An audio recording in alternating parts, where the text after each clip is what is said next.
அவர் வந்து எனக்கு வந்து சினிமா மட்டும் இல்லை, ஒரு தனிப்பட்ட முறையிலே வந்து எவ்வளவோ வந்து ஹெல்ப் பண்ணியிருக்காங்க. ஒரு வாட்டி இங்கேயே வந்து குடம்பாக்கத்தில் ராகவேந்திர மண்டபம் கட்டியிருக்கேன். அங்கே சரவணன் சார் போகும்போது இடம் பார்த்துருக்காங்க. என்கிட்ட கேட்டாங்க, அந்த இடம் ஏன் அப்படியே விட்டுருக்கீங்க? இல்லை அப்படியே இருக்காது, அப்படி வந்து காலி இடம் அப்படி விடக்கூடாது, ஏதாவது கட்டணும் அப்படின்னு சொல்லிட்டு அவரே வந்து பார்த்து அவர் கண் பார்வையில் அவரே டிசைன் பண்ணி அவரே ஆர்கிடெக்ட் இது பண்ண மண்டபம் அது ராகவேந்திர மண்டபம். அதே மாதிரி வீட்டுக்கு போயஸ் கார்டன் வந்திருந்தாங்க. போயஸ் கார்டன் வீட்டு பக்கத்துலேயே வந்து சில கிரவுண்ட்ஸ் இருந்தது. அது சினிமா ஆர்டிஸ்ட் தானே, அது சினிமா படம் வந்து எப்படியோ தானாக வருது அப்படின்னு சொல்லிட்டு இந்த எல்லா பேர் நினைப்பாங்க. ஸோ அது வந்து 2 மடங்கு வெளியே சொன்னால் பரவாயில்ல, 3 மடங்கு சொன்னால் பரவாயில்ல, 10 மடங்கு 15 மடங்கு சொன்னாங்க. நான் வந்து ஒரு 10 அடிக்கு காம்பவுண்டு கட்டிட்டு out of sight out of mind அப்படின்னு சொல்லி அதை நான் விட்டுட்டேன். நான் அதுக்கு சரவணன் சார் வீட்டுக்கு வந்தாங்க. என்ன பிரதர் இங்கே வந்து சௌரி கட்டிருக்கீங்க? நான் சொன்னேன், இந்த மாதிரி சார் கிரவுண்ட் இருக்குது, என்னோட விலையை சொல்கிறாங்கன்னு சொல்லி. இல்லை பிரதர், அது என்ன விலை இருந்தாலும் சரி நீங்கள் வாங்கிடுங்க. அங்கே யாராவது வேறு யாராவது வந்து அவங்களுக்கு டிஸ்டர்பன்ஸாக இருக்கும், இன்னும் நாளைக்கு வந்துட்டு நீங்கள் ரிக்ரெட் பண்ணுவீங்க அப்படின்னு சொல்லி.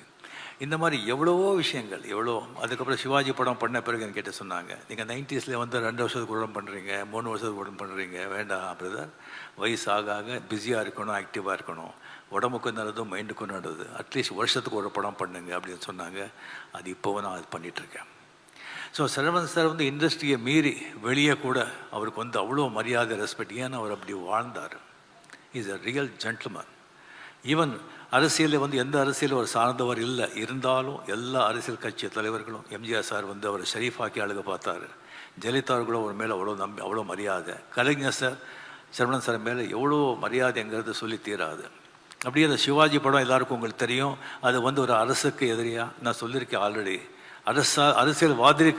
அரசியல்வாதிகளுக்கு எதிராக எடுத்த படம் அது வந்து கலைஞர் சார் அந்த படத்தை பார்த்தது மட்டும் இல்லாமல் அது வெற்றிலா வந்து கலந்து கொண்டு எல்லாருக்கும் வந்துட்டு சீஃப் கெஸ்டாக இருந்து கலந்து கொண்டு எல்லாருக்கும் கேடையை கொடுத்தாங்க. அது எதற்காகன்னு சொன்ன ஓன்லி ஃபார் சரவணன் சார், அந்த மரியாதை.